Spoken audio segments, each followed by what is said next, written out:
Hoje daremos continuidade à primeira carta de Pedro, no capítulo 2, a partir do versículo 4 até o versículo de número 12. E hoje nós falaremos da Igreja do Senhor, nós cristãos, como pedras vivas para a casa de Deus. Ao descrever a igreja como sendo a casa espiritual de Deus, Pedro baseou-se em textos do Antigo Testamento que seriam familiares aos seus leitores cristãos judeus, como o Salmo 118, verso 22, Isaías 8:14 e Isaías 28:16. Eles teriam, os cristãos da época para a qual Pedro escreveu, compreendido as pedras vivas como sendo a nação de Israel. Então Pedro usou a imagem da pedra viva como uma referência a Cristo. Outra vez, Pedro estava demonstrando que Cristo não anulou a herança dos judeus, ele não destruiu esta herança, mas ele a tinha cumprido. Pedro então encoraja os seus leitores enfatizando a sua verdadeira identidade e unidade com Jesus Cristo. Nós também devemos lutar para sermos pessoas obedientes e úteis na obra do Senhor. Queridos, também convido vocês a visitarem o canal Plenitude do Evangelho Audiobook. Está uma bênção, já temos ali vídeos trabalhando e o Senhor tem abençoado muitas vidas. Aqui há o botãozinho vermelho, se inscreva, ative o sino de notificação para não perder nenhuma mensagem que tem sido uma bênção na vida de todos. Também o canal da minha esposa, Michele Valine, ela dá dicas diversas de várias coisas, de empreendedorismo, de beleza, de saúde, de culinária, enfim, várias coisas. Você pode ir no canal dela também se inscrever. O link vai estar na descrição do vídeo. Desde já, que Deus abençoe em nome de Jesus Cristo. Vamos então para a leitura da palavra do Senhor. 1 Pedro capítulo 2, versículos 4 a 12, que nos diz: Achegando-vos a ele, a pedra viva, rejeitada pela humanidade, mas eleita e preciosa para Deus. Lembrando que minha versão de leitura é a King James atualizada. Versículo 5: Vós também, como pedras vivas, sois edificados como casa espiritual, com o propósito de ser de sacerdócio santo, oferecendo sacrifícios espirituais aceitáveis a Deus por meio de Jesus Cristo. Porquanto assim está registrado na Escritura: Eis que ponho em Sião uma pedra angular, escolhida e preciosa, e aquele que nela deposita sua confiança jamais será envergonhado. Assim sendo, para vós, os que credes, ela é preciosa, mas para os que não creem, a pedra que os construtores rejeitaram tornou-se a principal, a pedra angular, e pedra de tropeço e rocha que causa queda, porquanto aqueles que não creem tropeçam na palavra por serem desobedientes. Todavia para isso também foram destinados. Porém vós sois geração eleita, sacerdócio real, nação santa, povo de propriedade exclusiva de Deus, cujo propósito é proclamar as grandezas daquele que vos convocou das trevas para a sua maravilhosa luz. Vós sim, que antes não erais sequer povo, mas agora sois o povo de Deus. Não tinhais recebido a misericórdia, contudo agora a recebestes. Amados, exorto-vos como a peregrinos e estrangeiros a vos absterdes das paixões da carne que batalham contra a alma. Seja exemplar o vosso comportamento entre os gentios, para que naquilo que falam mal de vós, como se fosseis pessoas que vivem praticando o que é mal, ao observarem as vossas boas obras, glorifiquem a Deus no dia em que receberem a sua revelação. Vamos orar. Eterno Pai, te agradecemos uma vez mais pelo privilégio de podermos estudar, meditar e aprender da Tua Palavra, que é vida, que é viva, que é poderosa para nos transformar, para nos trazer paz, alegria, liberdade e nos dar vida eterna. Te agradeço por Jesus Cristo, te agradeço pelo Espírito Santo. Senhor, abençoa as nossas vidas neste momento. Senhor, o mundo está um caos, mas a Tua Palavra, Senhor, ela traz aos nossos corações alegria, paz, tranquilidade e confiança, e nós nos tornamos em Ti por meio dela inabaláveis. Queremos permanecer em Ti e nos achegar a Ti por Jesus Cristo cada dia mais, por meio da Tua palavra viva. Senhor, abençoa cada um dos meus irmãos em nome de Jesus Cristo, e que o Senhor fale aos nossos corações, dando-nos iluminação, entendimento, compreensão daquilo que é a Tua verdade para as nossas vidas, que glorifica o Teu nome. Em nome de Jesus te rendo gratidão. Amém, Senhor. Queridos, é perceptível que tudo isso tem um propósito. Deus nos elegeu em Cristo antes da fundação do mundo. Nós recebemos de Deus em Cristo o direito de nos tornarmos filhos de Deus aos que creem no nome do Senhor. Nos tornamos coparticipantes e co-herdeiros com Jesus Cristo. Recebemos uma herança incorruptível que está guardada no céu por Deus para nós. Estamos sendo guardados e preservados aqui pela virtude e poder de Deus. Deus nos chama para viver uma vida de santidade e temor diante dele durante o tempo em que nós estamos peregrinando aqui neste mundo.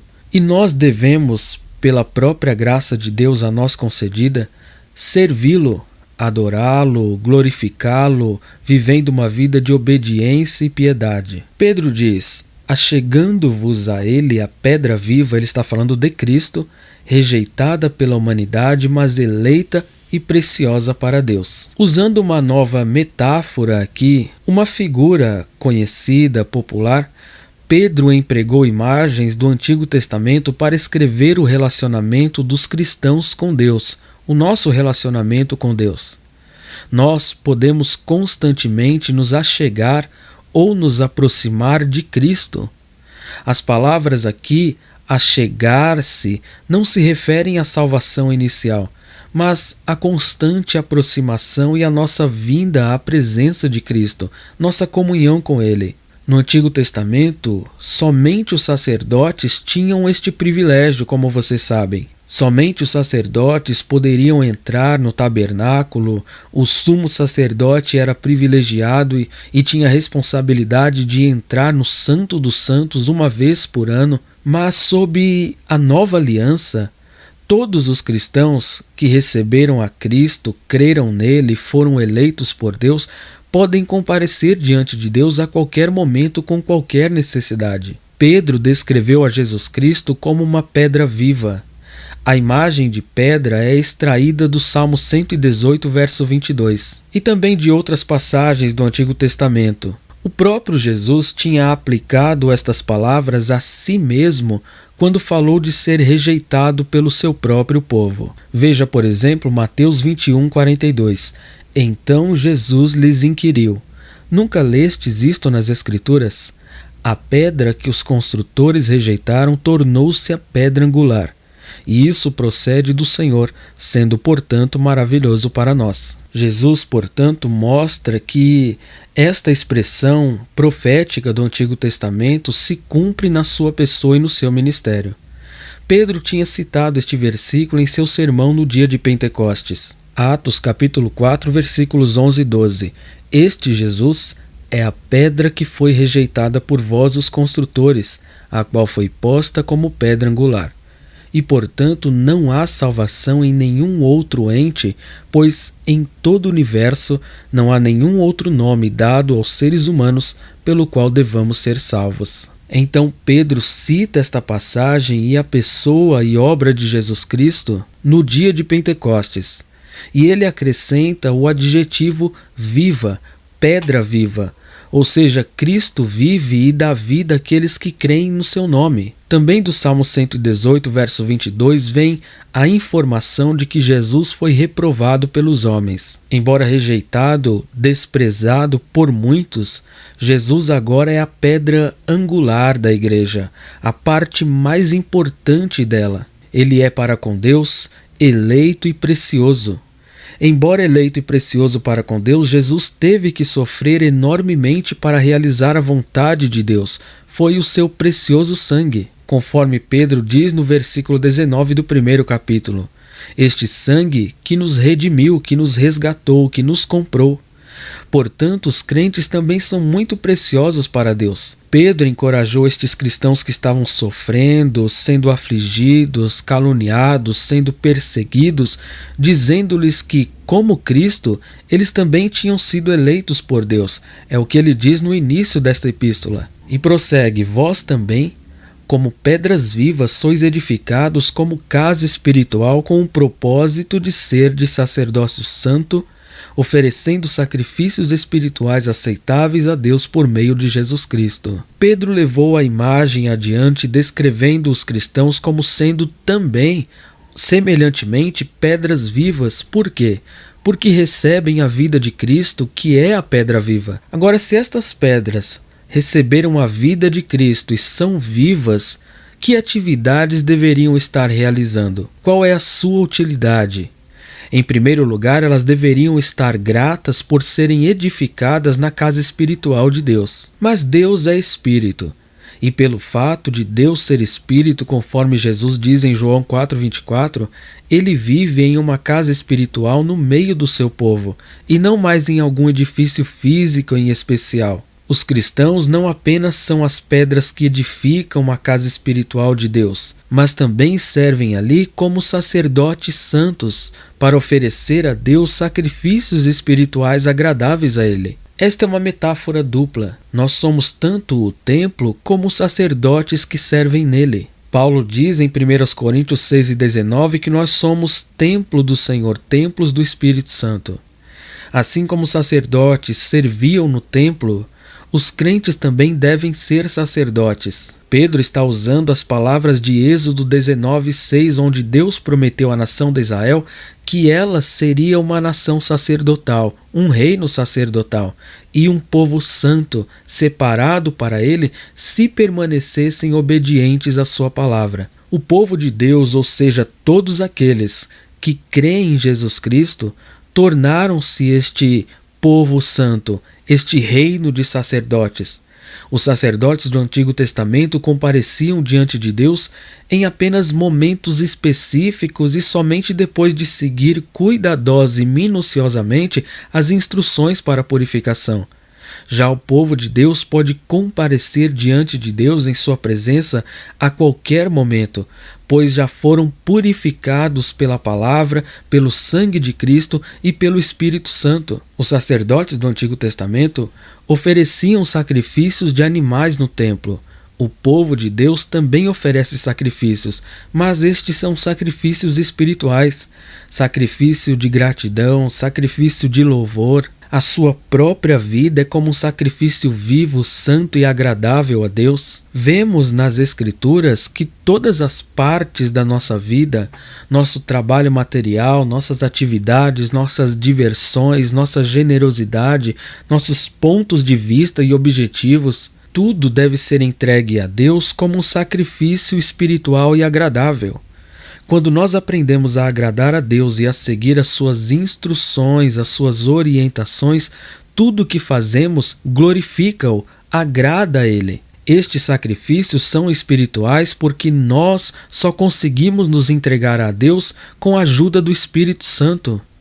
Assim como o aroma dos sacrifícios do Antigo Testamento agradava a Deus, o nosso serviço também pode ter um aroma agradável ao Senhor, um cheiro suave ao Senhor, sendo para Ele uma alegria contínua quando nós vivemos uma vida no Espírito, uma vida de obediência, uma vida longe de impureza, de pecados, mantendo nossas vestes limpas, alvas, vivendo em Cristo, vivendo para Cristo. Verso 6: porquanto assim está registrado na Escritura: eis que ponho em Sião uma pedra angular, escolhida e preciosa, e aquele que nela deposita sua confiança jamais será envergonhado.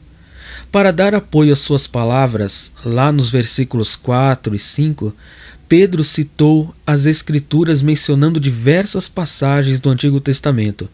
Na primeira, que está em Isaías 28:16, Deus prometeu colocar uma pedra principal, a primeira pedra de uma construção que torna toda a fundação estável e as paredes aprumadas e perpendiculares. O fato de esta pedra ter sido colocada em Sião, que é Jerusalém, significa não somente que Cristo tinha vivido em Jerusalém e aos seus arredores, mas também que este novo edifício, que é a igreja, que somos nós, na nova aliança, que tinha Cristo como pedra principal, na verdade, substituiria o antigo edifício, aquele templo construído por mãos de homens em Jerusalém no antigo concerto. Esta pedra principal é uma pessoa, e como está escrito, quem nela crer não será confundido. Os cristãos algumas vezes enfrentarão desapontamentos nesta vida, mas a sua confiança em Deus nunca está mal depositada, jamais é envergonhado, porque a sua confiança está fundamentada e é inabalável quando está nele. Estas palavras confortaram grandemente os crentes que estavam enfrentando as perseguições sob Nero. Assim como um edifício descansa sobre a sua pedra principal, os crentes também descansam em Jesus Cristo. Nós podemos depositar a nossa confiança em Cristo com toda segurança e liberdade, porque Ele certamente nos dará a vida eterna, a vida que nos prometeu e que por Deus está garantida. Verso 7: Assim sendo, para vós os que credes, ela é preciosa, mas para os que não creem, a pedra que os construtores rejeitaram tornou-se a principal, a pedra angular. A expressão aqui no começo, para vós os que credes, dirige-se aos cristãos a quem Pedro estava escrevendo a sua carta, como também a todos os cristãos dos nossos dias. Jesus é verdadeiramente precioso, o que significa que ele é muito valorizado ou estimado. Jesus não é precioso apenas para o Pai, ele também é precioso para aqueles que o seguem, para aqueles que creem e confiam nele. Os crentes recebem valor e honra da parte de Deus, ao passo que os não crentes enfrentam um resultado completamente diferente. Eles não consideram, como diz o texto, a pedra como preciosa e escolhida, mas a reprovam. Jesus referiu-se a estas palavras quando falou de ser rejeitado pelo seu próprio povo. Em Mateus 21:42 e Atos 4:11, os edificadores eram os líderes judeus religiosos. Pedro usou o termo edificadores para se referir a todas as pessoas de todas as épocas que deixam a Cristo de lado como uma pedra indesejada, decidindo edificar o alicerce da sua vida sob algum outro fundamento. No entanto, eles estavam enganados a rejeitar a Jesus, porque Deus tomou a pedra rejeitada e fez dele a pedra principal da igreja. E esta pedra, para nós que nele cremos, é preciosa. Mas para os que não acreditam, esta pedra que os construtores rejeitaram tornou-se a principal, a pedra angular, e pedra de tropeço e rocha que causa queda. Por quê?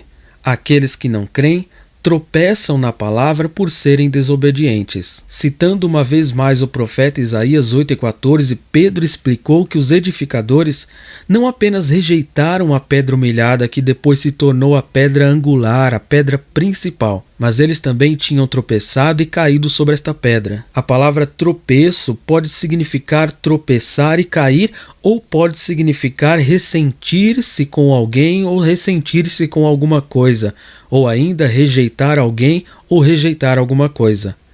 Pedro explicou que aqueles que tropeçam na palavra o fazem porque não ouviram a palavra de Deus ou foram desobedientes àquilo que ouviram. Esta desobediência não se refere a enganos por parte da pessoa que tenta obedecer. Na verdade, significa uma rejeição completa da palavra e de Cristo, que a palavra prometeu, e uma postura de rebelião a Deus. Alguns tropeçaram em Cristo porque o tinham rejeitado ou se recusaram a acreditar nele, acreditar que ele é quem afirma ser. Eles tropeçaram na única pedra, na única pessoa que poderia salvá-los e caíram nas mãos de Deus para sofrer o julgamento merecido. E como diz a última parte do texto, para isso também foram destinados. Os seus tropeços e desobediências foram destinados por Deus. O que isso quer dizer? Aqui é mais natural interpretar o que Pedro está dizendo como o fato de que Deus predestinou a punição daqueles que não creem, de modo que somente a consequência da falta de fé já está predeterminada.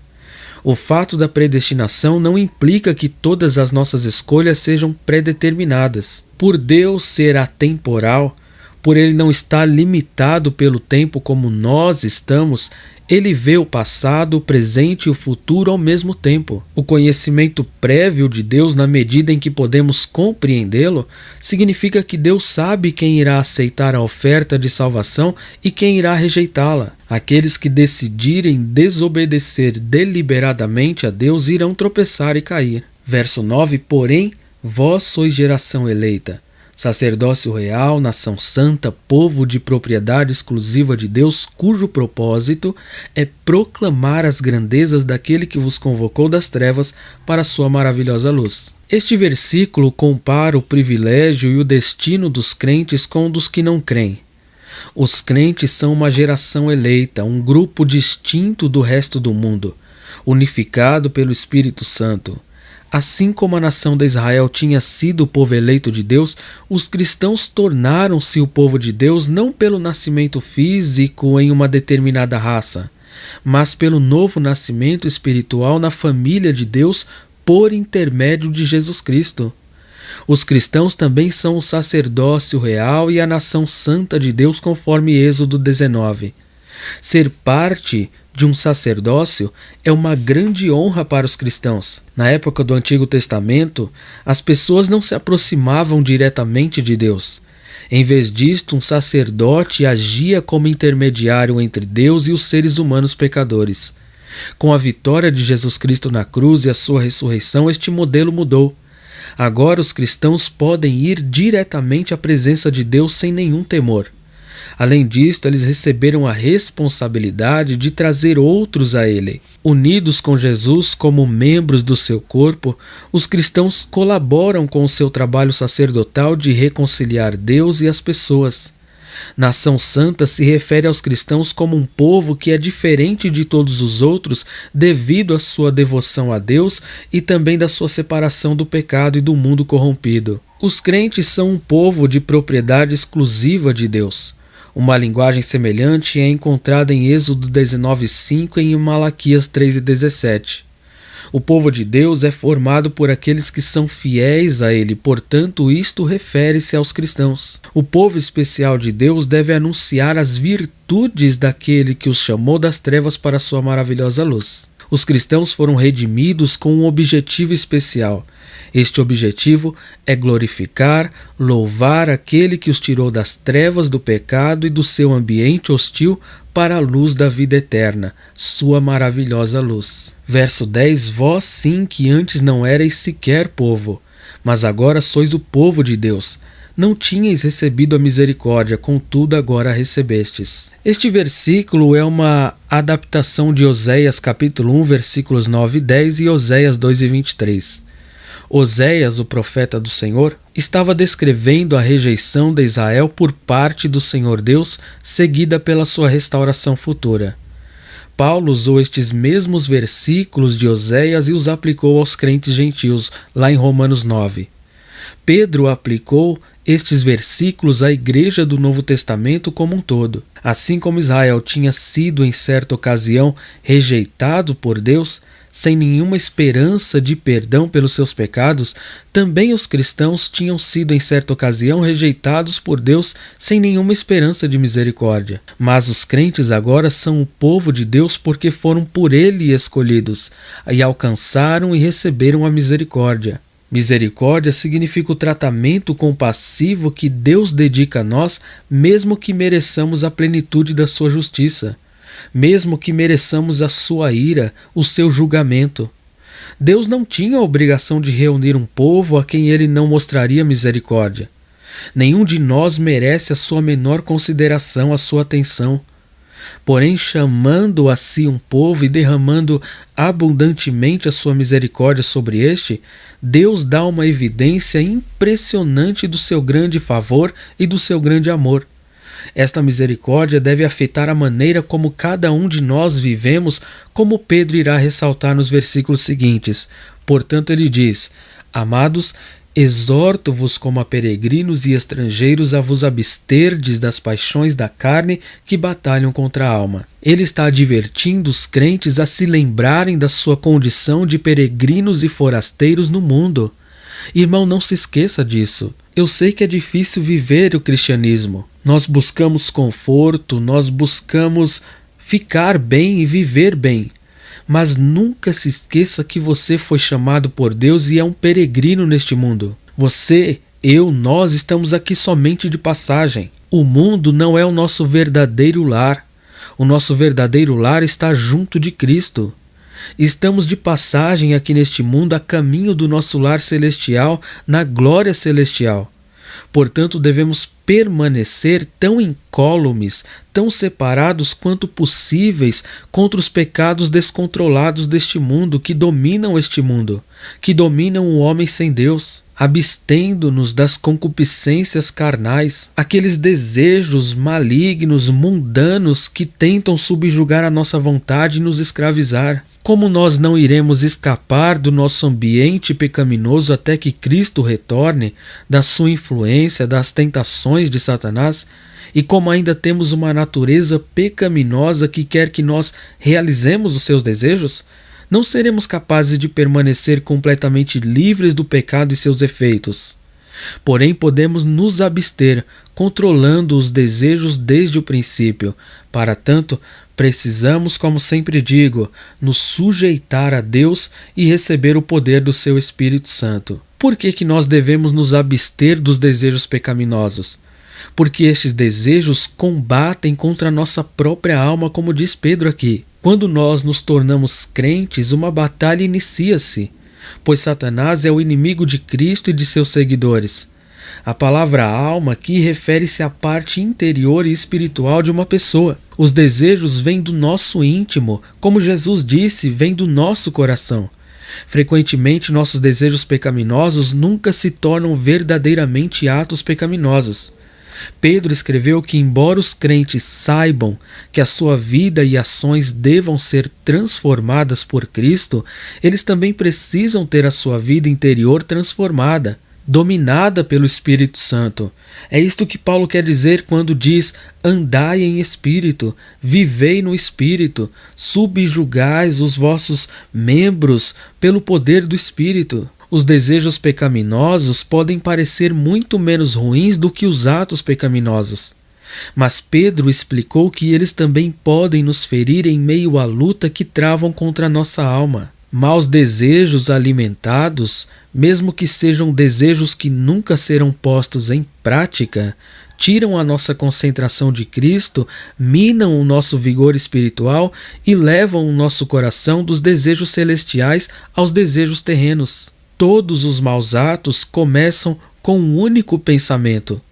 Portanto, Pedro aconselha que nós matemos o pecado já na sua raiz, se abstenham das paixões da carne que batalham contra a alma. Versículo 12. Seja exemplar o vosso comportamento entre os gentios para que, naquilo que falam mal de vós, como se fosseis pessoas que vivem praticando o que é mal, ao observarem as vossas boas obras, glorifiquem a Deus no dia em que receberem a sua revelação. Este pensamento é uma continuação do versículo 11, sem uma pausa no texto grego. Cada cristão deve ter o seu interior sob controle, para que a sua vida exterior possa honrar e glorificar a Deus. Nós somos chamados para honrar a Deus, vivendo de uma maneira justa, correta, honrada e moral neste mundo. Apesar de se tratar de um mundo ímpio, de um mundo profano, isto para que os gentios glorifiquem a Deus. O conselho de Pedro se parece com o conselho de Jesus registrado em Mateus 5,16, que os homens vejam as nossas boas obras e glorifiquem a Deus. Boas obras, como eu já tenho dito, não quer dizer simplesmente caridade, solidariedade, mas um viver piedoso, santo e justo, santidade e obediência e temor ao Senhor. Se os atos dos crentes forem honestos, até mesmo as pessoas hostis poderão no final glorificar a Deus. Os leitores de Pedro estavam espalhados entre gentios não crentes que estavam inclinados a acreditar em mentiras maldosas sobre os cristãos e espalhá-las, acusando-os de fazer o mal, culpando-os sem nenhuma razão e motivo. Um comportamento atrativo, gracioso, correto, honesto por parte dos cristãos iria mostrar que estes rumores, vindo dos acusadores, eram falsos e poderia até mesmo conquistar para o lado do Senhor alguns dos críticos que não tinham sido salvos. Pedro incentivou os cristãos a não ficarem surpresos quando surgissem as perseguições e as falsas acusações e também a viverem de forma irrepreensível, ou seja, que não desse motivo para ser repreendidos, para que estas falsas acusações tivessem que ser desconsideradas. O nome de Deus glorificado por um comportamento honesto, um comportamento exemplar. Somos pedras vivas, sacerdócio real, nação santa, propriedade exclusiva de Deus, com o propósito de servi-lo e glorificá-lo neste mundo. Que Deus abençoe sua vida. Nós continuaremos com a graça e permissão do Senhor o nosso estudo devocional. Sem mais, fico por aqui. Um forte abraço a todos. Que Deus te abençoe.